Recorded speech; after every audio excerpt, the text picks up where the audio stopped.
I'm Beth from Mama Peacock Baby Owl, and today I'm going to be showing you how to make this elastic bookmark from one of my DIY kits. Alright everyone, so here are the supplies that you're going to need to make your bookmark. You'll need your DIY kit, a pair of scissors, and a needle. A quilting needle or a sewing needle will both work fine for this. Alright, so inside your kit you will have your piece of colored elastic, and I've already heat treated the ends for you so that they won't unravel while you're working with them. You have your cute little button. This button here is my bling button.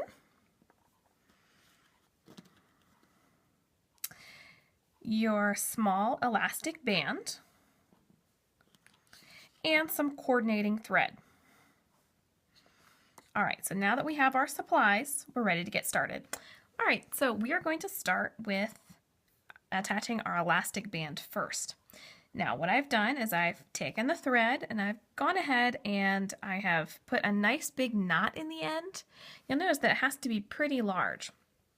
This is woven, and if you make your knot too small, it could pop right through. Alright, so now that I have my thread knotted on my needle, I'm going to take my elastic band and we're going to fold it over like so. Alright, we're going to leave between 1/4 inch and 1/2 inch is probably safer, folded over the other side. Now you'll notice that the folder of elastic has sort of a matte side and a shiny side. You want to make sure that you are looking at mostly the matte side with the shiny side folded over just a bit. That way you'll see the shiny side when you're finished. Alright, now that we have this folded over, we are going to start from behind, like right in between, down very close to the rubber band. Now we're going to try and hide our knot in there. We don't want to see that. And we're just going to go ahead and sew nice tiny stitches. Oops, my thread got a little caught there. Nice tiny stitches right across in a straight line. You'll notice I went close enough to give my band some room if we need to adjust it, but it is pretty close there.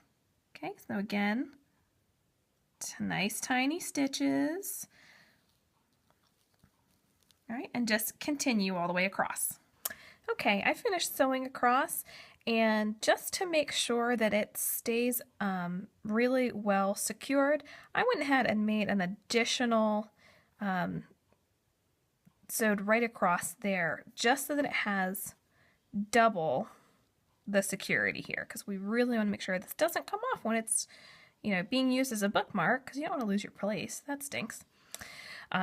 Now when you're sewing, be careful not to pull too tight, or else this elastic will start to pucker. So make sure that it stays relatively smooth. All right, and then you want to go ahead and hide your knot behind this little flap here. You'll notice I went pretty close, but not quite to the edge there. And that way I was able to hide my knot behind there.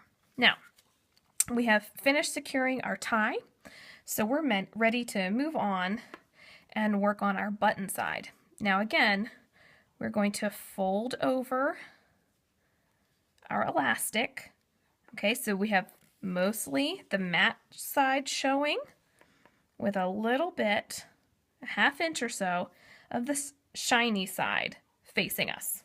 Okay, and we're going to take our needle and thread, remember, a nice big knot in it, and we're going to start just like we did before. All right. That'll hide our knot in there. And I want you to go ahead, you start right here, maybe 1/3 of the way in, and then you'll go about 1/3 of the way to the other side. And you'll understand why we're doing this in just a minute with this certain button. Okay, so then you will have this one stitch back here. Now why did we do that?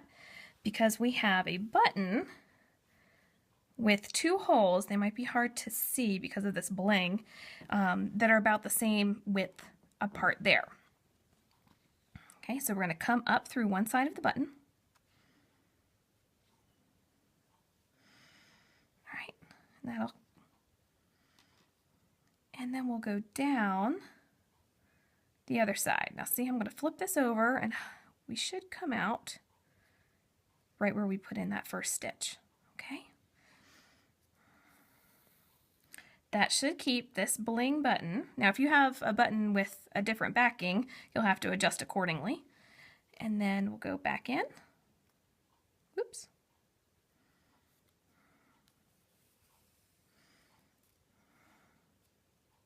All right. And then we'll keep going a few more times, back and forth, and then hide the knot behind this flap again. All right. All right, so now I finished sewing each side and I have our, my knot tucked in there hidden. We are ready to use our bookmarks. All right, so this is just open to the page we want to mark, lay it in, close the book, and then we can hook it right on there. Now, when I sewed on the button, I like to do it at least a dozen times because I'm always worried that they're going to pop off. It's probably a little bit overkill, but I like to do that just to be sure. That way, I can really stretch and use these on large books and not have to worry that they're going to pop off. All right, so now you've finished your DIY bookmark, and enjoy reading. Thanks for watching. If you like this video, please make sure you give me a thumbs up or comment below, and be sure to subscribe so that you can get more Mama Peacock Baby Owl videos. See you later.